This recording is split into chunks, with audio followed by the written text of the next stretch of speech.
চলতি বছরের শেষ দিকে যুক্তরাজ্যে সাধারণ নির্বাচন হওয়ার কথা রয়েছে।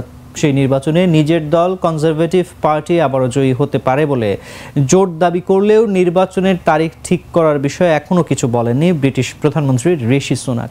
বরং বিষয়টিকে বারবার এড়িয়েই যাচ্ছেন তিনি। সোমবার সেন্ট্রাল লন্ডনে জাতীয় নিরাপত্তা নিয়ে বক্তব্য দেওয়ার সময় তিনি বলেন, আমি আত্মবিশ্বাসী যে আমরা টানা পঞ্চম মেয়াদে জয়লাভ করব। আমি মানছি যে সামনের দিনগুলো যুক্তরাজ্যের জন্য কঠিন হতে যাচ্ছে, তবে কনজারভেটিভ পার্টি ইতিবাচক রূপান্তর ঘটাবে। আমি দেখতে পাচ্ছি লেবার পার্টির কর্মকাণ্ডই তাদের পরাজয়ের কারণ হয়ে দাঁড়াবে। লেবার পার্টি দেশ জুড়ে উত্তেজনা ও বিশৃঙ্খলা ছড়াচ্ছে, কিন্তু আমার মনে হয় না এতে তাদের উপকার হবে, কারণ আমরা বিবেকবান ও আশাবাদী জাতি।